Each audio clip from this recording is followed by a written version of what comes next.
Bien, hemos llegado ya al final de estos 3 días de diálogo filosófico, político, y pues la verdad estoy ciertamente conmovido. Tiene un significado personal, perdón que hable en estos términos, pero para mí tiene un significado personal muy importante. Yo hace más o menos 11 años, 11 o 12 años, tuve oportunidad de conocer a Gustavo, y precisamente lo conocí en un encuentro de filosofía que había organizado Joaquín Robles en Murcia. Yo estaba estudiando en Madrid, y como explicó Gustavo, yo tomé contacto con el materialismo filosófico a través de Internet, así que todos ustedes pueden hacerlo también. Y como está todo en español, no necesitamos que nadie nos traduzca nada. Y yo, por motu propio, sin tener estudios formalizados de filosofía, me dediqué a estudiar la obra de Gustavo Bueno y a tomar contacto con ellos. Después lo hice personalmente en Murcia, en un encuentro como estos, igualito que estos, que organizó Joaquín, y poco tiempo después comencé a publicar en la revista del grupo, que es el Catoblepas, cuya dirección está en los programas que tienen ustedes todos en la mano. Ahí escribimos prácticamente todos, incluido Manuel Llanes. Y bueno, ya son 10 años, coincidentemente mi primer artículo en el Catoblepas fue en noviembre de 2004, o sea que 10 años han pasado 10 años, y bueno, esto lo digo para resaltar, si se me permite, el significado pues que tiene para mí haber logrado por fin organizar estos encuentros. Lo que hemos intentado es intercalar, como los dije al principio, dos conjuntos de tipos de argumentaciones. Un primer tipo, que es el que proviene de las coordenadas y el arsenal teórico del materialismo filosófico, que se explicó por sí mismo en las exposiciones de cada uno de los invitados, Gustavo, Joaquín, Iván y Manuel. Intercalar esos argumentos con argumentos de otras disciplinas, otras especialidades y otros frentes de actuación, tanto como puede ser el del gubernamental, como fue el caso anterior del senador Manuel Bartlett, que ahora es senador. Él fue secretario de Gobernación, gobernador de Puebla, etcétera. Especialistas como Raúl Benítez de la UNAM, que nos hizo una formidable exposición del cuadro, cómo está el cuadro geopolítico de la organización de los cárteles en los últimos 30 años en el país.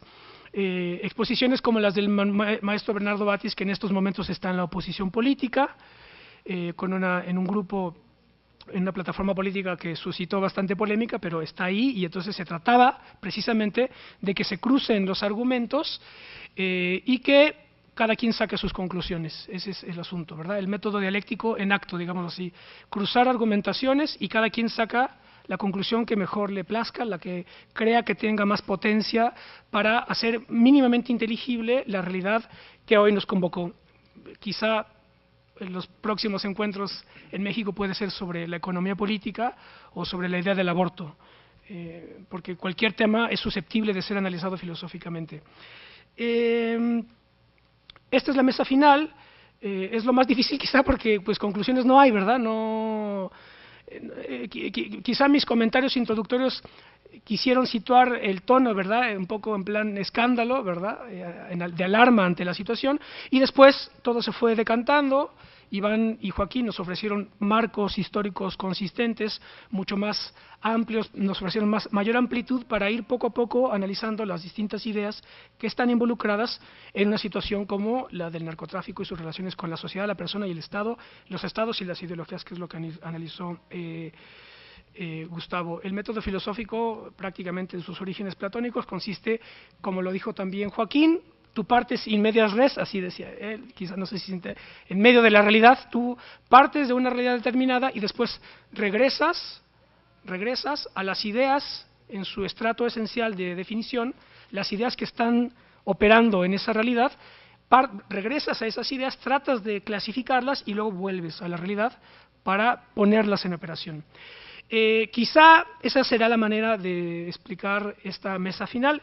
Intentaremos, una vez habiendo regresado a las ideas de persona, de Estado, de capa basal, conjuntiva, cortical, según el cuadro de Iván, según las ideas de drogas y de persona, según el cuadro de Joaquín, según la exposición que nos hizo Raúl de cómo está organizada la geopolítica del narcotráfico y el Estado mexicano en los últimos 30 años, y según lo que Manuel nos explicó de la idea de ficción y los mitos que están involucrados en la construcción de ideologías para intervenir y construir, dar sentido a la realidad, quizá ahora podemos regresar al punto de partida y pues que cada quien haga unas conclusiones como mejor lo puedan hacer. Así que quizá sería que somos 1, 2, 3, 4, 15 minutos, quizá 15 minutos, 10, 15 minutos para cada uno, y pues adelante, hagan sus comentarios finales y después abrimos una sesión breve de preguntas y se clausura el evento. Tiene, por lo tanto, la palabra Joaquín Robles.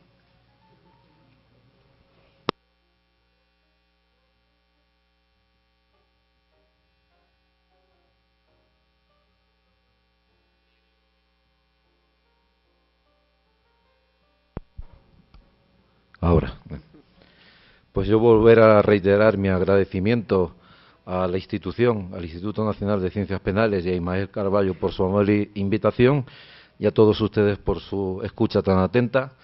Pedir perdón por este tono tan rudo de español de Murcia.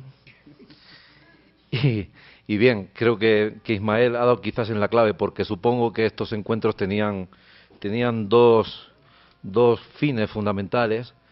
Uno, tratar el asunto, naturalmente, el asunto de las drogas, del narcotráfico, del Estado. Y otro, mostrar cuál es el método de análisis que practicamos en la Escuela Materialista de Oviedo. Y, bueno, yo espero que ambos se hayan cumplido, al menos, si no totalmente, al menos en parte.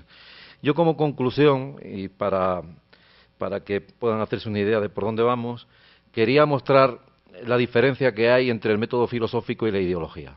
Quizás porque en nuestro presente práctico, una vez que la filosofía ha sido considerada como perro muerto por las ciencias, una vez que las ciencias parecen, con su fundamentalismo, con su idea de totalización, parecen que agotan la realidad, quería hacer una defensa precisamente de la filosofía, porque cuando no hay filosofía lo que nos encontramos es con ideologías. Diríamos que toda filosofía, en principio, es ideológica, en el sentido que trata de ideas, ¿verdad? Y por eso, pues, en cuanto trata de la lógica de las ideas, es ideología. Sin embargo, no toda ideología es filosófica.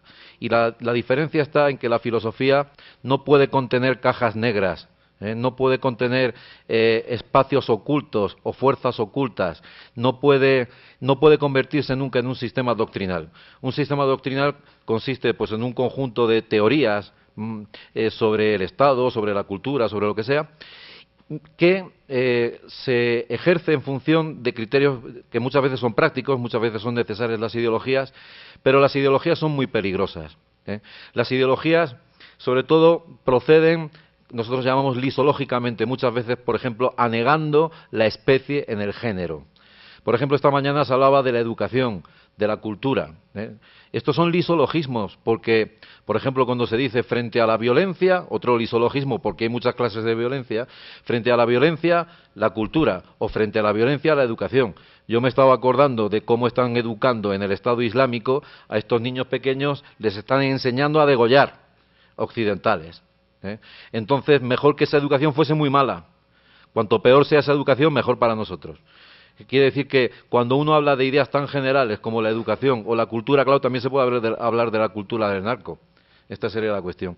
Y entonces nuestro presente, una vez que la filosofía ha sido retirada, por ejemplo, de los planes de estudio en mi país, en España, prácticamente nos van a poner ahora a dar clases de, no sé, de educación para la formación empresarial de los alumnos, porque la filosofía, pues, parece como una cosa así abstracta, ¿verdad?, de gente que estudia libros antiguos. Nosotros no creemos que la filosofía sea eso, creemos que todos ustedes son filósofos. Solo que no todos lo somos de la misma manera, porque es imposible, como dice nuestro maestro Gustavo Bueno, es imposible hablar en español sin usar ideas filosóficas, es completamente imposible. Y entonces resulta que cuando esas ideas no van acompañadas de un método de análisis capaz, como dice Ismael, de regresar a los fundamentos y luego progresar sobre la realidad, entonces esa filosofía queda desplazada por un sucedáneo, normalmente sucedáneos ideológicos. Muy importante hablar, por tanto, como decía ayer Manuel, de los mitos, de estos mitos oscurantistas que vienen a suplir precisamente a la filosofía y vienen a hurtarnos el verdadero análisis. La importancia de la filosofía, por tanto, no está en que vaya a aportar una solución a los problemas tan terribles que tiene México o que tiene España o que tienen los ciudadanos de los distintos países que conforman esta unidad atributiva de 7.000 millones de individuos enclasados en naciones. No es que vaya a solucionar nada, pero es absolutamente imprescindible, al menos como una tarea de poda, para impedir que estas ideologías oscurantistas crezcan, se distribuyan por el cuerpo social como un cáncer. De manera que yo creo que la tarea del filósofo fundamentalmente es poner coto a estos desmanes metafísicos y la metafísica no significa, el otro día más o menos avancé yo algo del asunto, metafísica no significa que haya algo que esté fuera de lo físico, fuera del mundo. La metafísica no es hablar de unas ideas que están fuera del mundo, porque fuera del mundo no hay nada, esta sería la cuestión.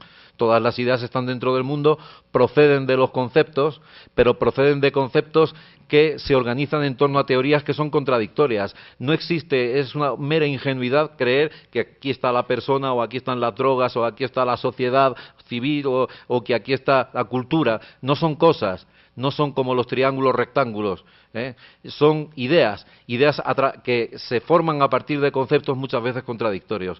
De ahí la necesidad de tener un método con la suficiente potencia para dar cuenta de cuál ha sido la conformación histórica de esas ideas a través de los conceptos, y un método que sea capaz también de imbricarse con la realidad para poner freno a estos desmanes. Nosotros entendemos que metafísica más bien es la hipóstasis, la reificación, la cosificación. Por ejemplo, convertir en conceptos sustanciales lo que son conceptos funcionales. El otro día, en una intervención que hice a raíz de, no recuerdo bien, pero tomé la palabra, mencionaba que palabras con tan grande prestigio como solidaridad, tolerancia, cultura, que se pueden imbricar de todas las maneras posibles. Yo a mis alumnos les propongo que hagan el ejercicio de escuchar a los ideólogos de mi país, de España, como unas veces dicen que sin cultura democrática no hay progreso ni solidaridad, otras veces dicen que sin solidaridad no hay cultura ni democracia, otras veces dicen que sin democracia no hay solidaridad tolerante, es decir, que se pueden unir de mil maneras, porque el ejercicio es meramente retórico, muchas veces orientado a buscar el voto, o muchas veces orientado sencillamente a mantener a los hombres en un estado de estupidez perpetua.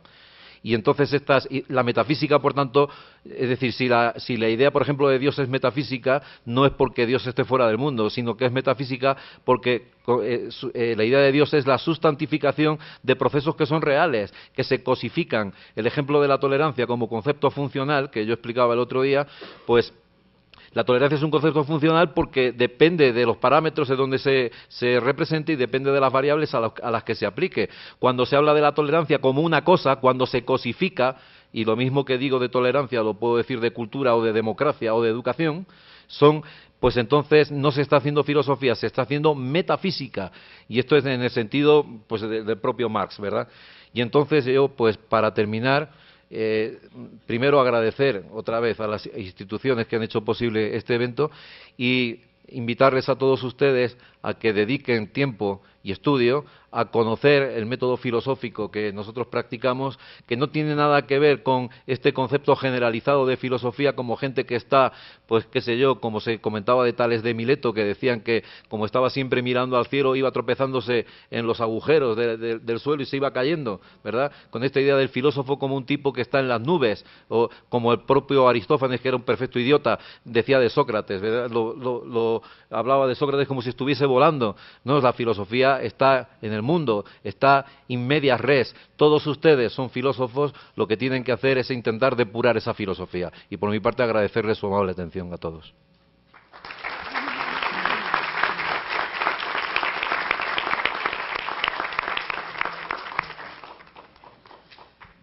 Bueno, pues se oye, ¿no?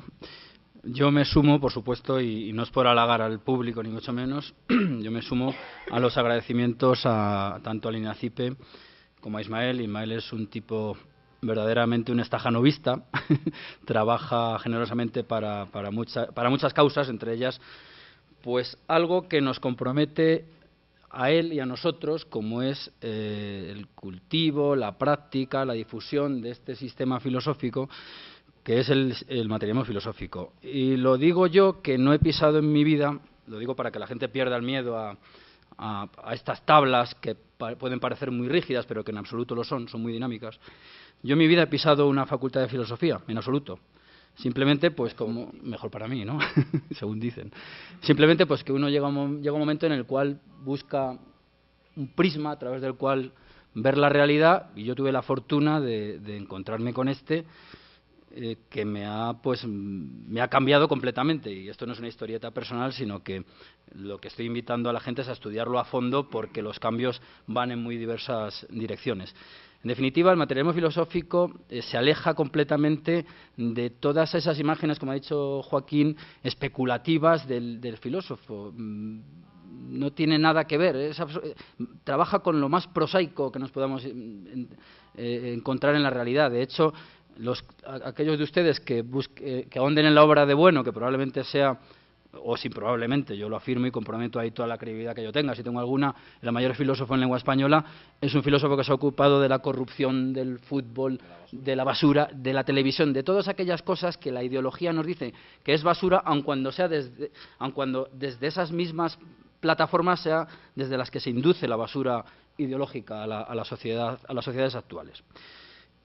Esto por un lado. Por otro, pues la exposición que hice fue esta que digo de la sociedad política, y sobre todo me gustaría que quedara la idea al menos de que la política no es una realidad dividida dicotómicamente o de forma maniquea en dos estratos, según la cual en una estaría los gobernantes, la llamada casta, al menos ahora en España se le llama así coloquialmente, y el resto, y el pueblo, y el vulgo. No, aquí las cuestiones están más imbricadas. También quiero romper, por reiterar lo que ya dije el otro día, con esta idea de que la política se circunscribe a los diálogos, a las negociaciones, a los tratados y a todo lo que solamente soporta el papel. La política, y esta mañana me ha gustado mucho las intervenciones, incluye algo que también es prosaico desde estas perspectivas sublimes, que es la tierra, los recursos, el territorio. En ese sentido, creo que México es un lugar muy adecuado para el estudio y la incorporación de estos otros 6 poderes que añadimos al Ejecutivo, Legislativo y Judicial, que todo el mundo tiene en mente cuando se habla de política. Lo digo porque México tiene unas condiciones muy particulares, su extensión tremenda, su demografía, sus vecinos, y por eso mismo es necesario incorporar todos estos factores para tener una visión mucho más clara y buscar, si se puede, las soluciones a los muchos problemas que aquejan a la sociedad mexicana. A una sociedad a la cual acechan algunos peligros, como pueden ser aquellos que se englobarían bajo la etiqueta, por supuesto grosera seguramente, del progresismo, los derechos humanos, la identidad y todas aquellas cuestiones que van, desde nuestro punto de vista, conducen a la fractura de una sociedad política. A veces incluso enmascarados en algo que atañe tanto al individuo como es este liberalismo a ultranza que se trata de inyectar desde algunas plataformas propagandísticas. Esto por un lado. Por otro lado, por lo que yo veo en México, este encapsulamiento pintoresco que tiene México creo que tampoco le hace ningún bien. Esta imagen este estereotipo del mexicano común, creo que es algo que debe despojar el mexicano común, precisamente. Pero la huida no debe ser precisamente hacia una de las vías que están inducidas también por terceras potencias. Y de esto se ha hablado o se ha insinuado y requeriría de mucho más desarrollo, como son aquellas alternativas que nos proporciona la cultura, precisamente la cultura, que es uno de los mitos, y Bueno tiene un libro, una obra maestra que se llama El mito de la cultura, que les invito a leer, porque las vías de escape a la situación política mexicana en muchas ocasiones señalan precisamente hacia el etnicismo y hacia el indigenismo como expresión más refinada del mismo. Bueno, pues como ya se expuso aquí, esto en absoluto es una ideología inocente, es una ideología preñada de intereses disolventes, es una ideología depredadora en lo que tiene de intento de terceras potencias u otros factores ajenos a la sociedad política mexicana, a la nación mexicana en definitiva, que lo que tratan es de atomizar. Me parece que eso es un peligro importante. Un peligro que además creo que tiene que superarse, no solamente añadiendo lucidez a la visión que se tiene de esos benefactores ajenos que pueden llegar a este territorio o que ya han venido en algunas ocasiones, sino que además hay que añadirle a todo ello el despojamiento de una ideología que atrapa tanto a españoles como a mexicanos como al resto de hispanos, que ataca en definitiva a esta parte formal del mundo que llamamos hispanidad, aun cuando precisamente la terminología pretende irla erosionando con el término latino que tanta pregnancia tiene. En definitiva, yo creo que hay que atacar también a esos postulados de la leyenda negra que nos presentan, por ejemplo, los españoles como invasores, a los mexicanos como oprimidos, cuando en realidad españoles y mexicanos procedemos de un tronco y una historia común del cual quedan todavía muchas reliquias que nos unen más que nos separan. Entonces, yo invitaría precisamente a la reflexión, al estudio de todos estos textos que tenemos y al intento de establecer algún tipo de nexo o de relación, pues para avanzar en estas posiciones. Por último, decir que en absoluto México es un Estado fallido, como se presenta en muchas ocasiones, y que el fallo pues probablemente venga inducido por algunos vecinos un poco obsesionados con que el fallo se produzca. Simplemente quería dejar esto sobre la mesa, agradecer de nuevo la acogida y esperemos volver algún día por estas tierras.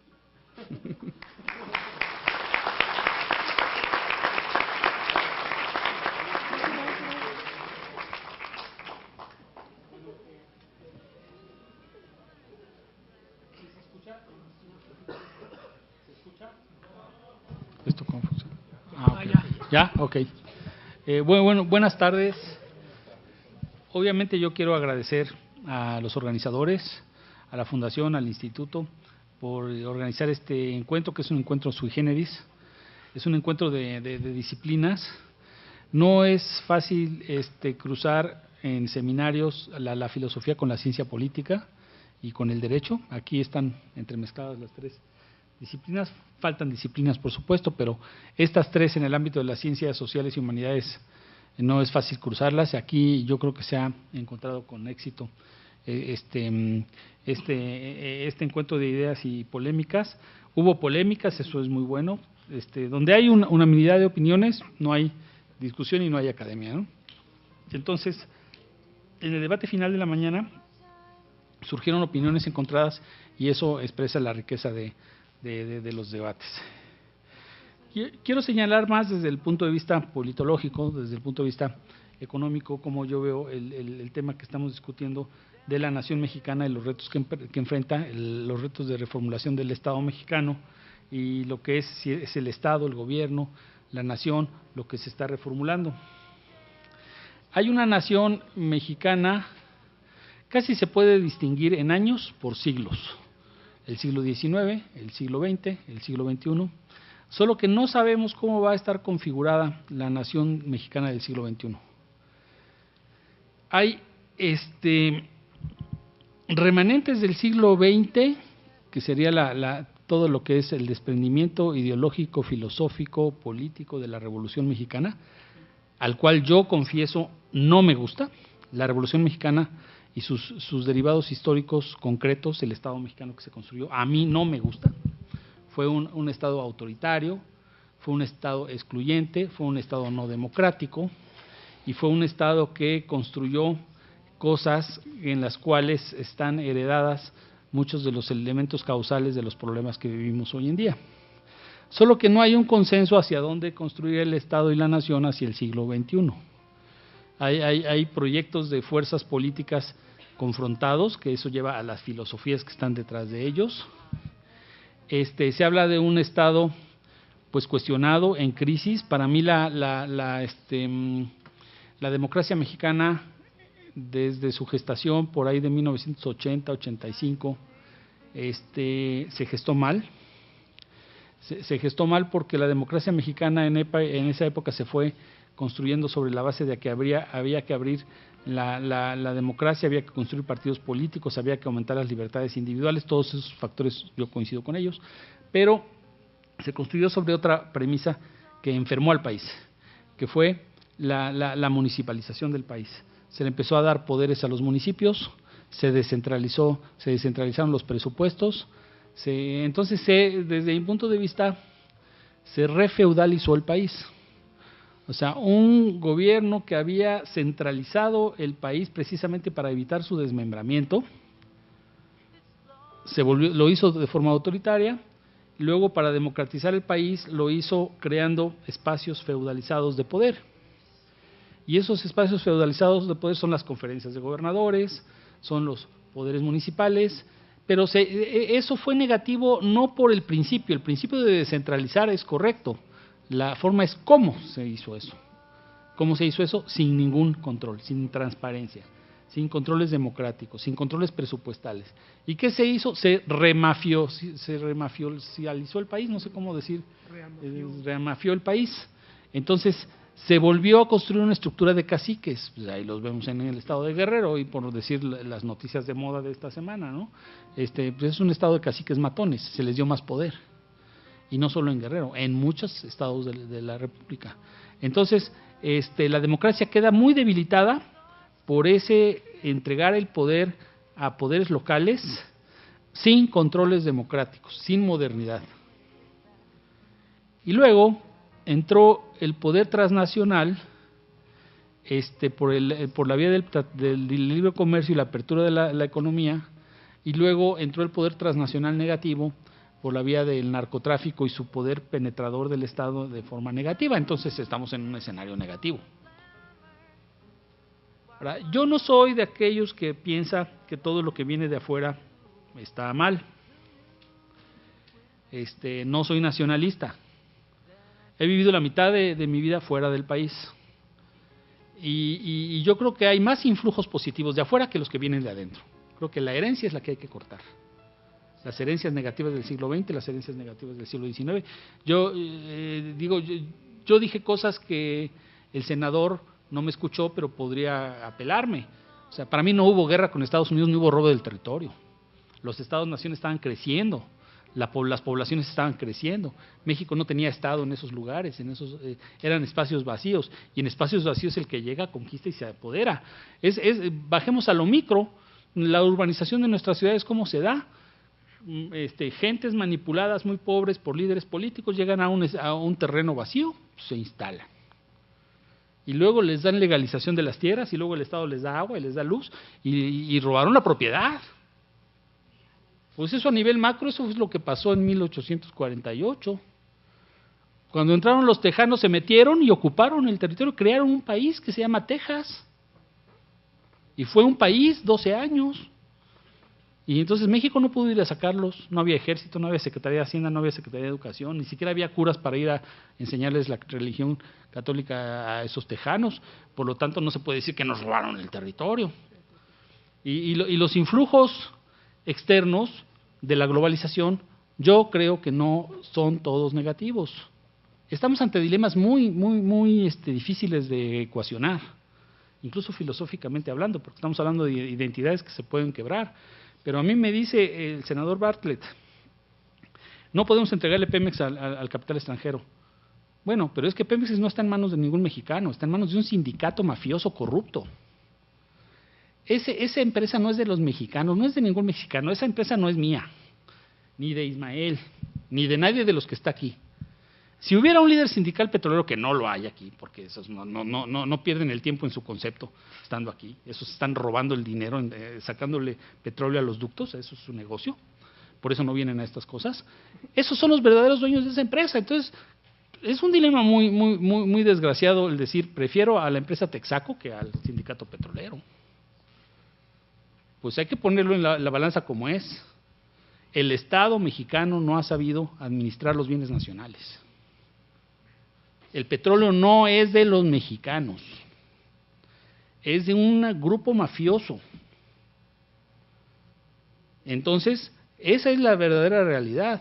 El Estado mexicano nunca ha querido golpear a aquellos que violan a los derechos humanos, nunca ha querido encarcelarlos, hacerles juicio, hacer leyes. El Estado mexicano nunca ha querido meter a la cárcel a los que ejecutan la corrupción a amplia escala. Entonces, ¿qué país queremos? para adelante. Yo sinceramente lo prefiero más globalizado que como está. Yo prefiero más global. Y nadie habló de los monopolios nacionales. O sea, ¿por qué estamos en contra de una empresa transnacional petrolera y no en contra de Telmex? Yo prefiero vivir en un país donde haya 10 compañías telefónicas a un país donde hay una compañía telefónica. Para empezar, porque la factura de teléfonos me viene a la mitad, solo para empezar. Y para continuar, la competencia que hacen 10 empresas telefónicas hace que se peleen por mejorar los servicios, porque se peleen por mejorar el servicio al cliente y por cobrarles cada vez menos, porque es una lucha abierta por los mercados. Entonces, aquí todos somos víctimas de los monopolios, el monopolio petrolero, el monopolio telefónico, el monopolio del esto, el monopolio del otro, el monopolio de los medios de comunicación mexicanos. Pues eso para mí no es bueno. Entonces, yo creo que no hay que negarse a abrir el país al mundo, por supuesto, hay que tratar de que los influjos que vengan de afuera sean los influjos que nos lleven a construir un mejor país, pero usando las cosas de afuera, porque lo de adentro no nos está resultando. Yo creo que lo de adentro no nos está resultando. La democracia mexicana está muy golpeada por los poderes feudales municipales, muy golpeada por el narcotráfico, muy golpeada por los propios partidos políticos corruptos, y todos son igual. Perdón, esto. Entonces, filosóficamente hablando, ¿qué es lo que puede construir una comunidad que tenga una idea de a dónde quiere ir? Y esa es una idea constitucional.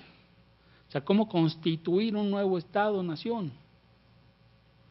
En otras palabras, la Constitución de 1917 era viable para 1917 y los años que le siguieron. ¿Cómo era el país en 1917? Agrario, era 80% agrario. Era un país sin industria, era un país que había sido gobernado por un dictador 36 años. Entonces, esa Constitución respondía a esa realidad. Ahora, ¿sirve esa Constitución 100 años después? En 3 años vamos a celebrar el centenario de la Constitución. Solo para decirles, la Constitución mexicana es la más vieja de América Latina hoy. Todos los países latinoamericanos tienen constituciones nuevas, adecuadas a la realidad nueva. Todos, la de Brasil es de 1986, la de Chile hasta la de Pinochet es más moderna. La democracia chilena es mucho más democracia que la democracia mexicana hoy en día, y se respetan más los derechos humanos en Chile hoy en día sobre una constitución escrita por un dictador que la constitución mexicana. Entonces, la del Salvador es de 1984, mucho más moderna que la mexicana. La de Haití es una constitución modernísima. Otra cosa es que no tengan ninguna institución para hacerla cumplir. Pero como texto filosófico es muchísimo mejor que la mexicana. Entonces, estamos en un problema de definición de a dónde queremos ir y con qué planteamientos filosóficos, teóricos, éticos y conceptuales. Y con esto lo dejo para abrir el debate, ¿no? Muy bien, gracias.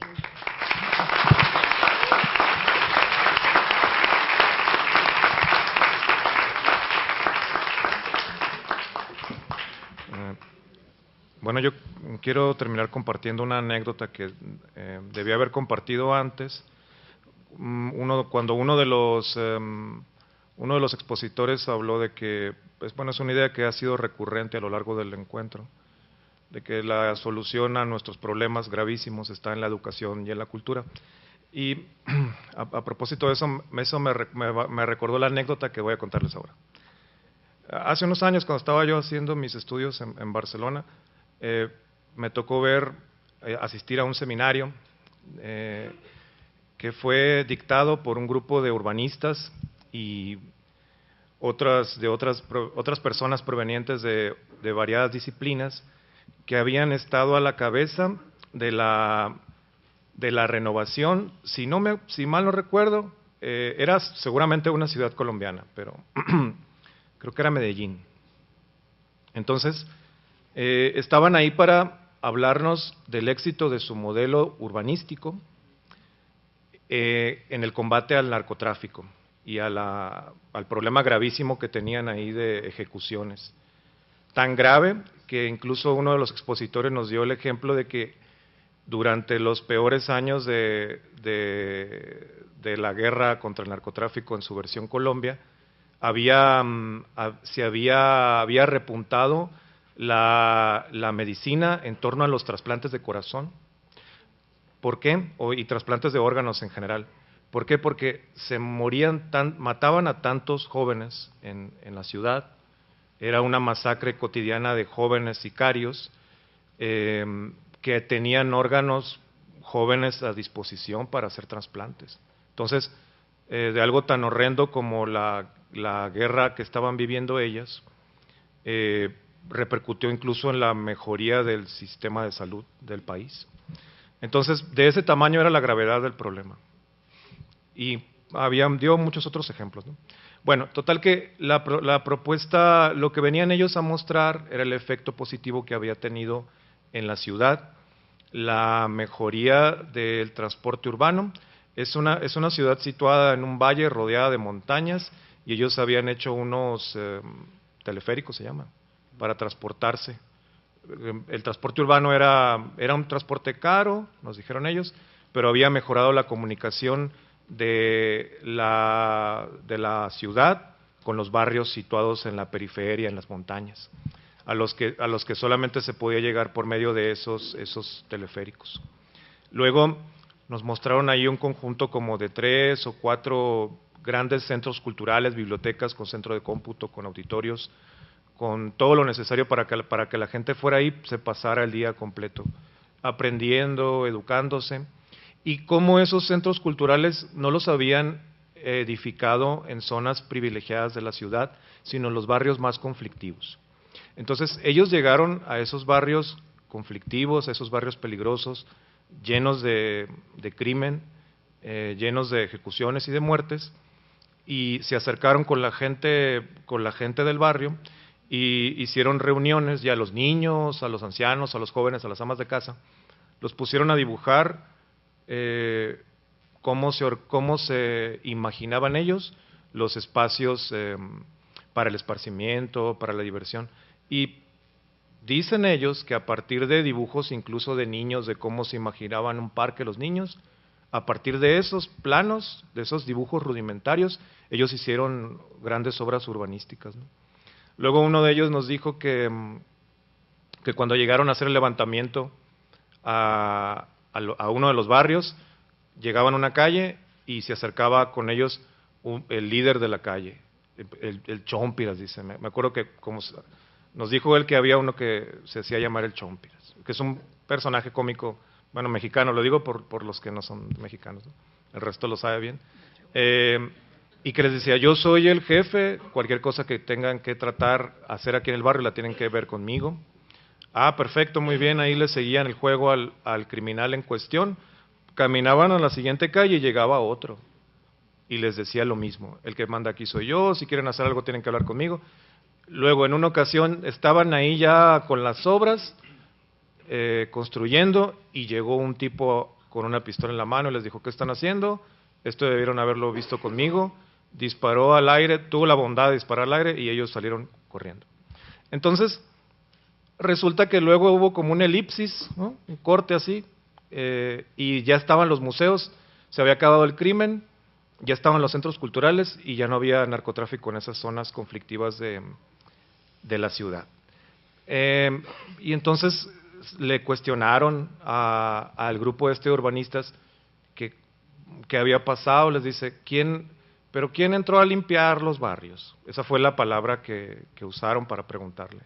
Y luego dijo, pues estuvieron ahí huyendo de la respuesta, diciendo que limpiar no era la palabra, que no se limpiaba, es decir, era el mito de la cultura a toda máquina, pensando ahí que por medio de museos y de cultura y de arte y de centros culturales se podía renovar la vida de los barrios, sin perjuicio de los profundos cambios que medidas de ese tipo pueden efectuar en un barrio conflictivo.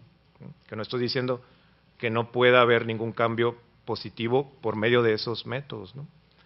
Pues al final terminaron aceptando, no les quedó otra cuando estaban acorralados, terminaron aceptando que para que ellos pudieran edificar simplemente en los barrios tuvo que intervenir pues el gobierno de Álvaro Uribe, ¿no?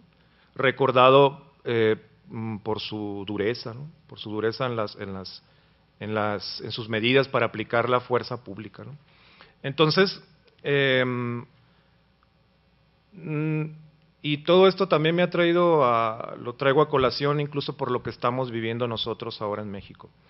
Cuando me toca escuchar a los jóvenes activistas cuya lucha reconozco y apoyo, que salen a la calle y dicen, exigimos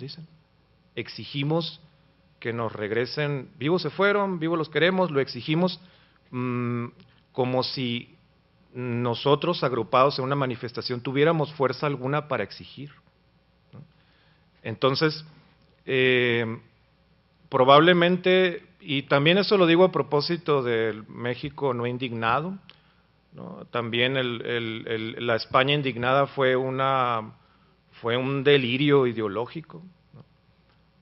cuyas consecuencias se están viviendo ahora con un partido que probablemente tome el poder en España, Podemos, que ve con buenos ojos el llamado derecho a decidir, ¿no?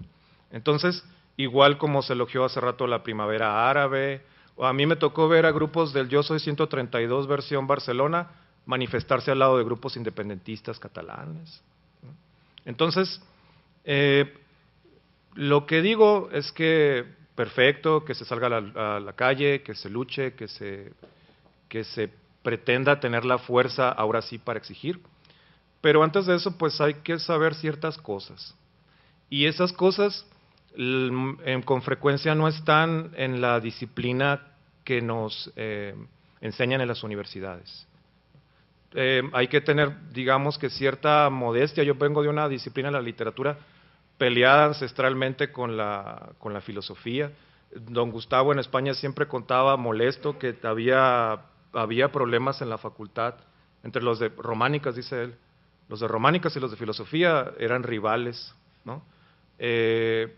Y él tiene muchas anécdotas sobre eso. Entonces, como que hay que tener un poquito de aceptar que tenemos que recurrir a la filosofía para definir pues, ideas elementales que usamos todos los días como si supiéramos lo que son, cuando en el fondo no lo sabemos con tanta certeza.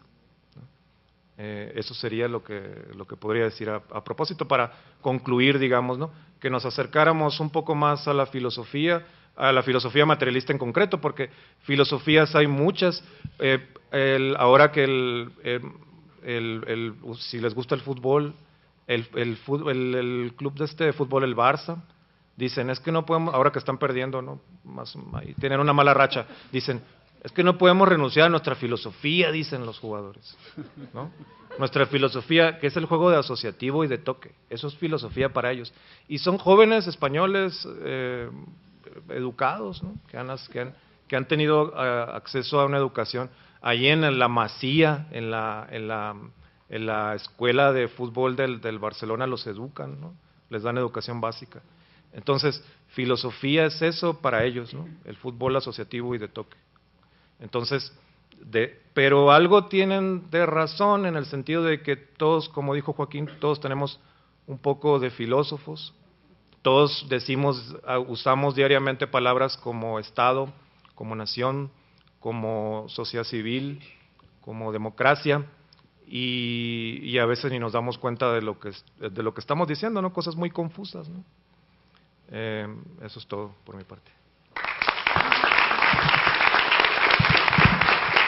He estado escuchando bastante de esto de filosofía, pues nada más de filosofía pues no sé nada más la materia que me dieron en la carrera de Derecho, lo que estudié en la universidad, en bachillerato, pero yo soy profesora catedrática universitaria en la carrera de Derecho para los alumnos en Cancún, y todo lo que he estado escuchando aquí y todo el problema que en México también se vive en la ciudad de Cancún, inseguridad, drogadicción, narcotráfico, todos los problemas.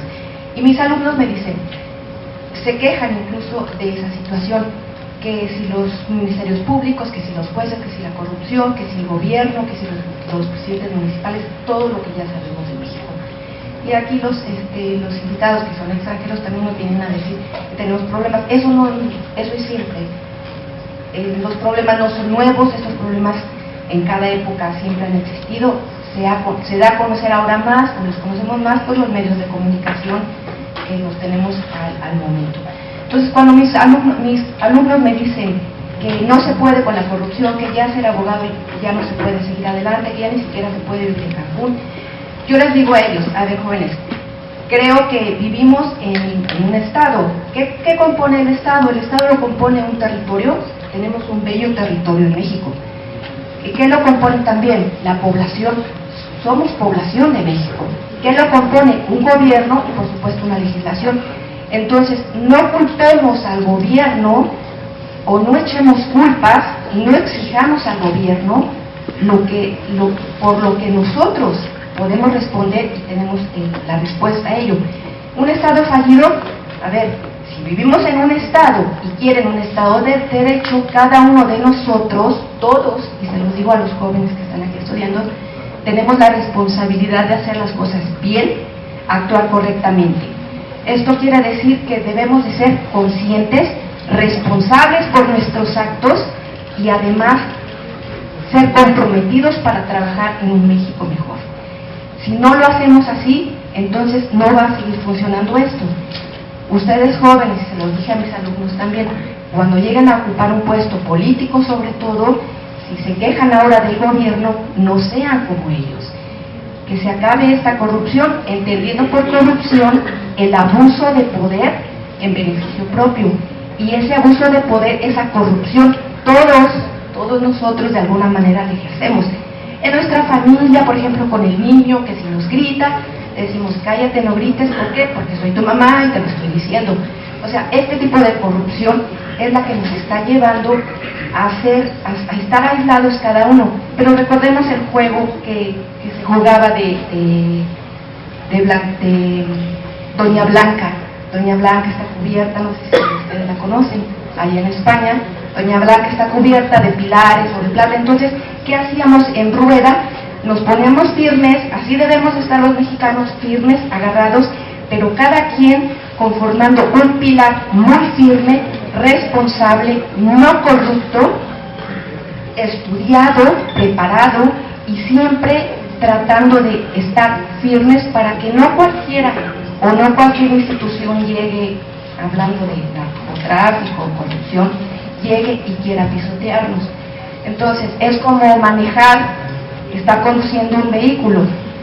Uno no se preocupa, uno no debe de preocuparse porque venga el vehículo y lo golpea a uno.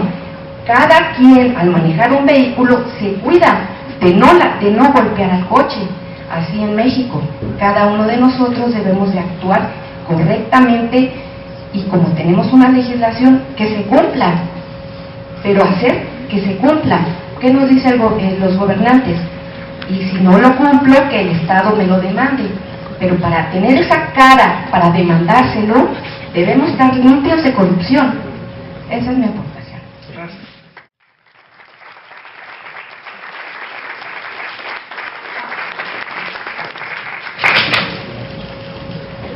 Buenas tardes. Primero que nada, muchas gracias por los conocimientos que nos brindaron. Yo quiero tocar dos puntos. Uno primero es el narcotráfico. Comentaban ayer que era un mal necesario, hablando económicamente para el país. Yo lo veo que claro que es un mal necesario, que tal vez pueda terminar el narcotráfico. Yo no creo que pueda terminar porque afectaría nuestra economía primero que nada, pero a lo que voy es al punto social. Es un poco preocupante, hablando más que nada de los estados del norte, no sé, me puedes mentir, aunque no creo. En el norte tú vas y le preguntas a un niño, hace 10 años le preguntabas qué quieres ser de grande y te podría decir policía o lo que sea. Ahora tú vas y le preguntas qué quieres ser de grande, te dice quiero ser narcotraficante. Entonces es un poco preocupante que lo que nos puede salvar como país, que creo que es la sociedad, que creo que somos nosotros como estudiantes, que son los que vienen de abajo, o sea, los chicos que vienen a rescatarnos como sociedad, tengan esa mentalidad. También encaminado al caso de Ayotzinapa, hablaban hace rato acerca de partidos políticos. Creo que es momento de dejar a un lado a los partidos políticos, de ponerlos como, pero es que el partido, sea Morena, sea el PRI, yo no apoyo a ninguno. Yo quiero hablar como estudiante, creo que todos aquí somos estudiantes. Hablaban hace rato de ¿por qué estar aquí? ¿Por qué estar en una marcha en lugar de estar estudiando? No creo que esté mal expresarse como ellos lo hacen. El problema, creo que si algo puede salvar a la sociedad es la educación. No es lo mismo que haya 100,000 estudiantes, no digo que no lo sean todos, a lo mejor 70,000 sí, 30,000 no. No es lo mismo que haya 100,000 personas expresándose a que haya 50,000 personas que estén basándose en la educación que han recibido, expresando de una forma respetuosa. Creo que sería con un fin mucho mejor. No es lo mismo una persona que quiera debatir algo sin informarse que una persona culta. Entonces yo pienso que algo que puede salvar a este país es la educación. Yo hablo como estudiante, creo que todo, no sé quién no esté de acuerdo, pero a mi punto de vista creo que ese sería, dejemos a un lado los peros, es que cómo le hacemos, no, creo que lo que necesitamos hacer es eso, estudiar, ser unas personas preparadas. Y pues sí, creo que si de por sí el Estado no nos puede brindar la seguridad que queremos, pues nosotros buscarla, pero buscarla de una manera correcta, de una manera informada y básicamente con educación. Creo que es mi punto de vista. Muchas gracias. Gracias. Joaquín, ¿quiere hacer un comentario? Sí, yo quería comentar que, bueno, desde luego da igual lo que se diga, porque yo dije antes que la educación era un lisologismo. Es decir, que hay que preguntarse educar para qué. Esta es la cuestión. Es decir, que usted habla de la educación, pero yo no sé a qué educación se refiere. Porque le he dicho, en el Estado Islámico están educando a los niños para que aprendan a degollar. Eso también es educación. Usted plantea la educación como si fuese un método para solucionar los problemas, pero vamos a ver, es que también sería una forma de educarse, déjeme terminar, sería una forma de educarse ir en manifestación. Es decir, también es una forma es que la educación, claro. Vamos a ver, estar educado en, qué sé yo, derecho civil, derecho penal, que supongo que es lo que usted estudia usted, ¿verdad? O derecho romano. Pues muy bien, pues son conocimientos que hay que adquirir. Pero es que la educación no significa nada. No significa absolutamente nada. Porque la educación, nosotros decimos que es una actividad teleológica que va orientada a un fin. Y entonces cuando uno se pregunta, ¿educación para qué? Educación para, por ejemplo, educación para prepararse militarmente. O educación para saber por dónde tengo que pasar la droga por la frontera. Eso también es educación. Entonces, educación es un concepto tan general que cuando usted lo dice así, pues es completamente vacío. ¿Entiende lo que le quiero decir? Es completamente vacío, salvo que me explique usted cuál es esa educación, sin caer en lo que se llama una petición de principio. Porque si usted me dice, la educación que nos hace libres es la educación para la libertad. Pues claro, vaya cosa. Esto es como decir que el opio duerme porque tiene la virtud de dormir, la virtud dormitiva. Es no decir absolutamente nada. Entonces, educarse bien. Yo supongo que aquí lo que hay es una dialéctica, pues, de lo más interesante, desde luego, entre grupos de estudiantes que pertenecen a clases sociales más desfavorecidas o que estudian en universidades públicas que no tienen acceso a unos materiales, a una educación para el derecho o para las matemáticas o lo que sea, de que otros sí disponen. Y como, bueno, además ya comentaba esta mañana que es algo que a mí me ha hecho esta mañana retroceder 30 años en el tiempo, cuando los estudiantes de filosofía y de medicina salíamos a manifestarnos por el recorte de las becas, porque necesitábamos las becas, mientras que los estudiantes de la privada de derecho pues estaban tan ricamente estudiando con su calefacción. Entonces aquí lo que no se puede decir y que con la educación pues vamos a acabar con la lucha de clases o con la dialéctica de estados con la educación. ¿Pero qué es eso de la educación si eso ni quien lo sepa? ¿Me entiende usted? Pues ya está.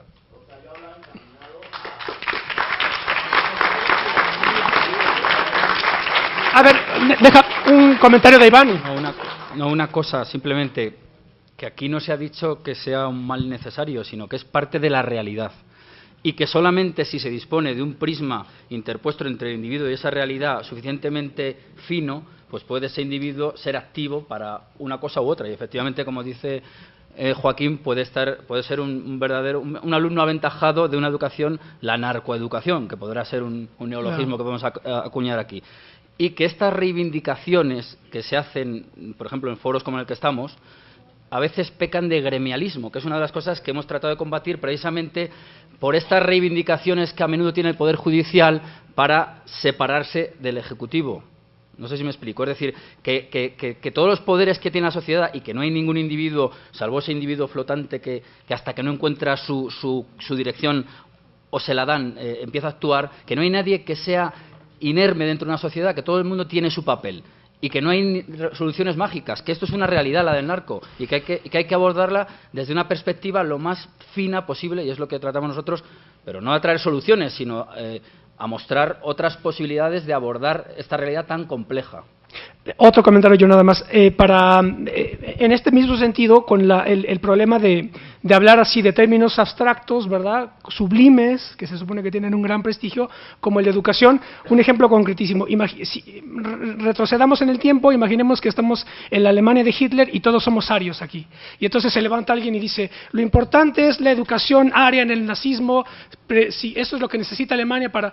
Y entonces un judío lo primero que hace es poner una bomba en esa escuela y acabar con esa educación. Es lo que había que hacer, acabar con esa educación, porque produjo tanto problema. ¿Sí me explico? Es decir, hablar genéricamente de educación, cultura, lo humano, la humanidad, la tolerancia, no dice nada si no atiendes a los contenidos materiales, precisamente sería la...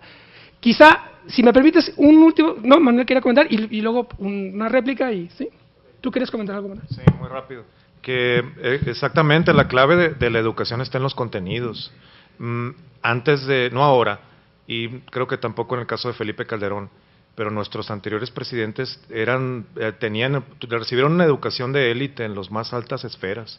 Carlos Aníbal de Gortari y Zedillo tuvieron estudios de posgrado en Chicago y en Harvard, no sé dónde, ¿no? Entonces, no hay una correspondencia entre la educación, la clave está en los contenidos, pues, esa es la idea. Sí, claro.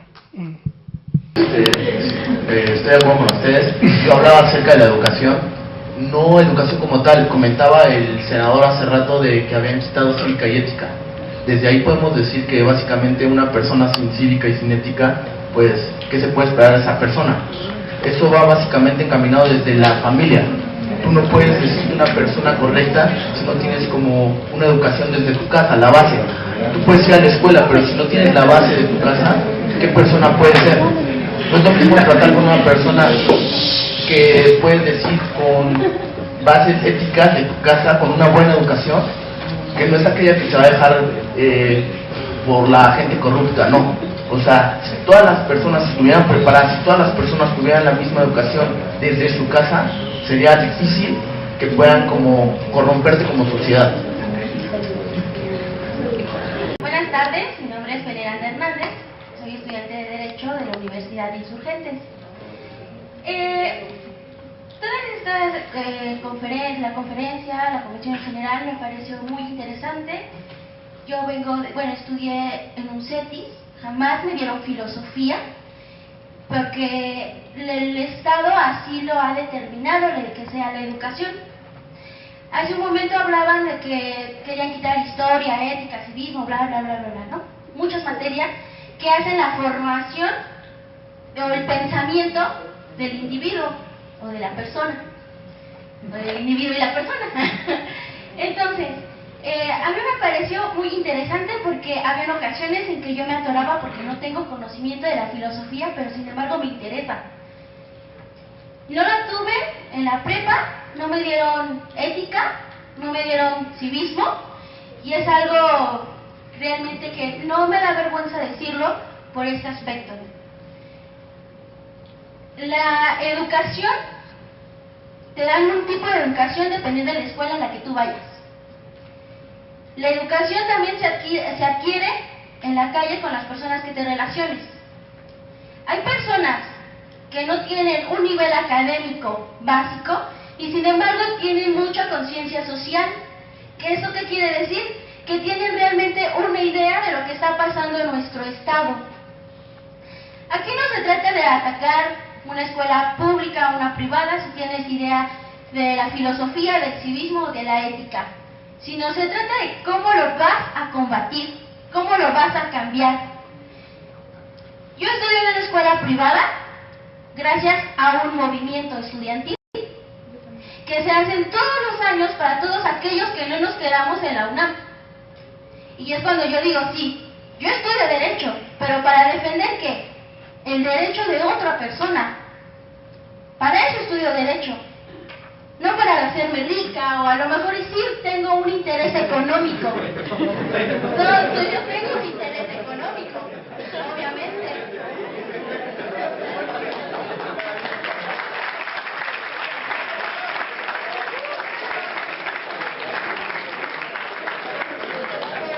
Ese interés económico yo lo voy a adquirir por medio de ¿qué? De que el de al lado esté bien y que el día de mañana que yo vaya a un MP, yo sepa cómo atacarlo a él. Y como yo he visto varias veces, en varias ocasiones he visto muchas violaciones constitucionales a todas las víctimas. Y entonces, yo me acerco a las personas cuando yo estoy ahí, digo, ¿sabe qué, señora? Usted tiene derecho a, bla, bla, bla, bla, bla. No se deje. Y hay personas que tienen mucha educación académica y no tienen una educación civil, no tienen una educación hacia el de al lado o hacia el ciudadano. Entonces, si esto se puede combinar, México va a crecer. No son malas, como planteaba hace un momento, no es malo una transnacional, lo malo es hacia dónde se van las ganancias. Entonces, si realmente toda esa inversión se le pudiera dar al ciudadano mexicano para hacer crecer su educación, va a crecer en muchos aspectos. Pero no nada más pensar por sí mismo, sino pensar también colectivamente. Este es mi comentario y muchas gracias. ¿Tenemos otra pregunta de este lado, profesor?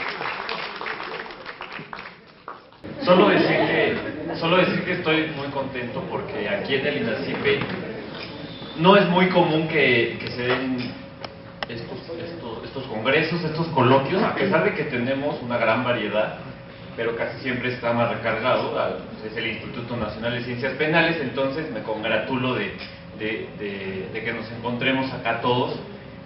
A los ponentes, muchas gracias a todos por su conocimiento, guión, sabiduría. Hago un comentario muy breve. Para mí no está tan lejos, y eso es una parte con la que creo que como estudiantes del INACIPE algunos tenemos ciertos conflictos, que es la ideología, como bien se ha dicho, no está fuera de este mundo, está acá.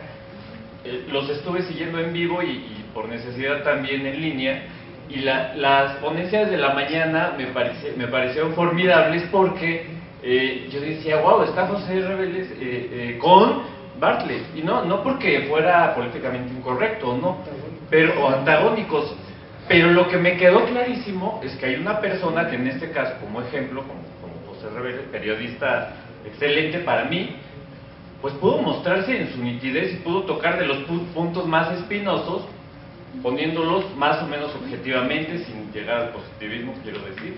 Es un periodista que creo que trata de hablar de lo que está sucediendo en la realidad, y se llevó los aplausos, claro, de repente hay aplausómetro. Pero también me sorprendió que estuviera el senador, con todo respeto hacia su persona, Bartlett, hablando de ingobernabilidad y de educación, cuando él fue secretario de Gobernación y fue secretario de Educación, y etcétera, y etcétera. Eso es la ideología. Y no es que se puedan parar o no parar acá enfrente, está bien que se paren, pero tampoco nos olvidemos de quiénes somos, porque entonces corremos peligro, como se ha dicho aquí, no como la sociedad abstracta que a veces queremos ver. Ahí sí podemos tener políticas públicas muy precisas que este senador ahora pues tuvo en su momento, y podemos rastrearlas históricamente también con Chong, que en este momento exactamente con lo que está pasando en Ayotzinapa, con las normales rurales, nada más para poner un ejemplo. Y finalmente, de verdad escuchar al profesor maestro en el sentido grande de la palabra es fascinante escucharlo. Yo ayer me quedé con ganas de pedirle que si después nos pudiera hablar sobre la ideología de las drogas relacionadas con las llamadas instituciones totales. Creo que resultaría también muy interesante mirar cómo se convierte al individuo en desviado, etcétera, toda esta parte que usted tocó ayer magistralmente. Muchas gracias.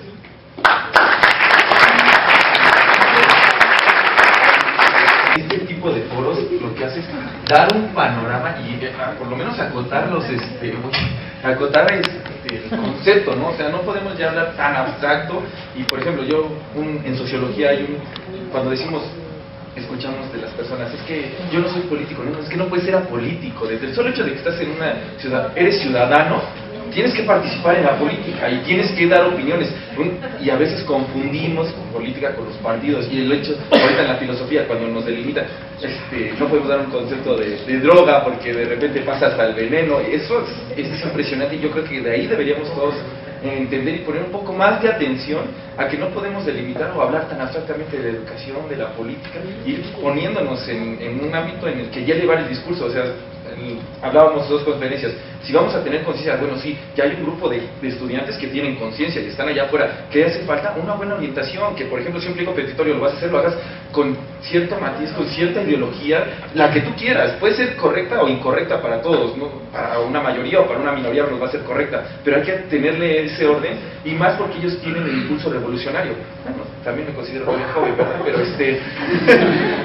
Pero bueno, ese sería, y agradecer esa parte donde ya podemos delimitar, ya podemos agarrar y manejar conceptos y no estar en la abstracción total. Bueno, pues terminamos entonces esta mesa final y restaría solamente la clausura. Así que un aplauso para todos y cambiamos ya para hacer la clausura final.